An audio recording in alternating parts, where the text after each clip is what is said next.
Friends welcome 9 10 10 जनवरी 2024 के current affairs हम discuss करने जा रहे हैं। और इन 2 दिन में जो अहम इवेंट्स हुए हैं उनकी कुछ पिक्चर्स यहाँ टाइटल पेज पे आपको नज़र आ रही हैं। अच्छा, सीएसएस और पीएमएस के जो एस्पायरेंट्स हैं, अगर उन लोगों के पास न्यूज़पेपर पढ़ने का टाइम नहीं है तो हमारे पास जो हम करंट अफेयर्स डिस्कस कर रहे होते हैं ये हम बिल्कुल डिटेल के साथ कर रहे हैं। इसमें से उनको अच्छा खासा मटेरियल अपने पेपर्स के लिए और स्पेशली ऐसे के लिए भी मिल सकता है। स्टार्ट करते हैं। Kishmala Talat won silver medal in air pistol event of Asian shooting championship on 8 January 2024। Kashmala Talat हैं जनाब, ये एयर पिस्टल इवेंट में इन्होंने जीता है एशियन शूटिंग चैंपियनशिप को, सिल्वर मेडल जीता है इन्होंने 8 जनवरी 2020। और सबसे अहम बात यह है कि पाकिस्तान से पेरिस ओलंपिक जो होने जा रहा है 2025 में, उसके लिए भी इन्होंने क्वालिफाई कर लिया है। सो नाम याद रखिएगा, Kashmala Talat. Mulla Mohammad Hasan Akhund requested Pakistan to stop being cruel to Afghan refugees. ये मुल्ला मोहम्मद हसन अखवंद हैं जनाब, ये केयर टेकर प्राइम मिनिस्टर है अफगानिस्तान अफगान रिजीम के तालिबान जो इस वक्त वहाँ पे गवर्न कर रहे हैं। और अमेरिका के जाने के बाद इन्होंने गवर्नमेंट को संभाला और अभी तक ये वहाँ पर एक्टिंग प्राइम मिनिस्टर हैं। मुल्ला मोहम्मद हसन अखवंद जो हैं इन्होंने रिक्वेस्ट की है पाकिस्तान गवर्नमेंट को कि अफ़गान रेफ्यूजीज़ के लिए जितने भी लॉज अमेंड किए गए हैं उनमें नरमी बरती जाए तमाम अफ़गान रेफ्यूजीज़ के साथ। Wiladat Saeed in Pakistan is celebrated on 9 January each year. Wiladat Saeed मनाया जाता है 9 जनवरी को हर साल। ये 9 जनवरी क्यों और विलादत सईद क्यों? तो हकीम मोहम्मद सईद साहब की डेट ऑफ बर्थ है जनाब 9 जनवरी 1920। सो इसी दिन से और इसी नाम से मंसूब ये दिन है 9 जनवरी 1920, विलादत सईद हकीम मोहम्मद सईद, ये याद रखिएगा। US declared 11 countries of particular concern under International Religious Freedom Act 1998। UN ने जनाब 11 मुल्कों की लिस्ट एक शो की है जिसका टाइटल है countries of particular concern under international religious freedom act 1999। और मज़े की बात यह है कि इसमें पाकिस्तान भी शामिल है। ये list secretary of state Antony Blinken साहब ने डिनाउंस की थी और इसमें ताजिकिस्तान, पाकिस्तान, रशिया, चाइना और सऊदी अरबिया जैसे बड़े ममालिक शामिल हैं, जबकि पाकिस्तान के फॉरेन ऑफिस ने इस लिस्ट को और इस टाइटल को कम्प्लीटली रिजेक्ट कर दिया है।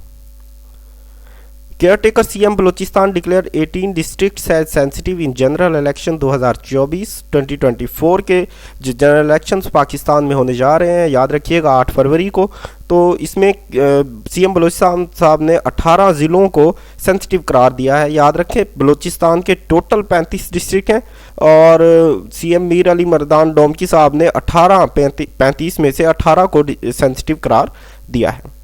The exports in physical year 2023 and physical year 2020 were $7.30 billion and $7.10 billion. So ये शो कर रहा है कि 2022 की निस्बत 2023 में जो एक्सपोर्ट्स है पाकिस्तान की वो कुछ ज़्यादा थी, ऑलमोस्ट $0.20 बिलियन, जबकि इंपोर्ट्स की सूरत हाल ये थी कि 2022 में हमारी इंपोर्ट्स पाकिस्तान की $12.94 थी और ये 2023 में कम होकर $8.01 पर बिलियन पर आ गई हैं। French Paris prime minister Elizabeth Borne has resigned on 8 January 2024।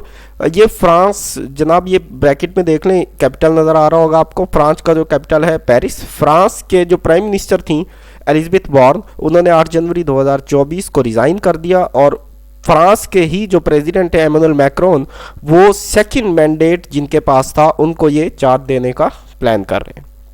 President of Argentina, Buenos Aires, Javier Milei, and Director General of International Atomic Energy Agency (IAEA), Rafael Grossi visited Base Marambio। Base Marambio को visit किया जनाब 2 लोगों ने।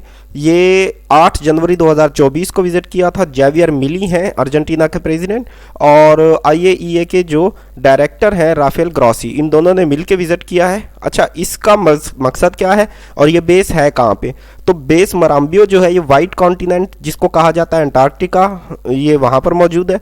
और visit का जो मकसद था वो पॉल्यूटेंट्स को देखना था, सी बेड पर कितनी पॉल्यूशन इस वक्त मौजूद है। State of Pakistan has 82 publicly owned entities. तो 82 ऐसी कंपनियां हैं जनाब जो पाकिस्तान की स्टेट ओन्ड हैं, और इन 82 में से ऑलमोस्ट 25 to 30 ऐसी कंपनीज हैं जो एनुअल प्रॉफिट शो करती हैं, बाकी तमाम एंटिटीज़ जो हैं वो लॉस में होती हैं। Election commission issued samples to 145 parties. Election commission ने लगभग 145 पार्टीज को सैम्पल्स इशू कर दिए हैं 2024 के जनरल इलेक्शंस के लिए। तो 145 पार्टीज के अलावा जो भी लोग इलेक्शन में पार्टिसिपेट कर रहे हैं वो आज़ादाना हैसियत से इलेक्शन में पार्टिसिपेट करेंगे। Rashakai economic zone is the first special economic zone of Pakistan at Rashakai. Rashakai ये केपीके में मौजूद है और ये सी पैक का एक बड़ा अहम की कंपोनेंट है। ये आप इसका मॉडल तस्वीर में देख सकते हैं। ये राशाकाई इकोनॉमिक जोन केपीके में है। इसका 2024 में इफ्तिताह किया गया था।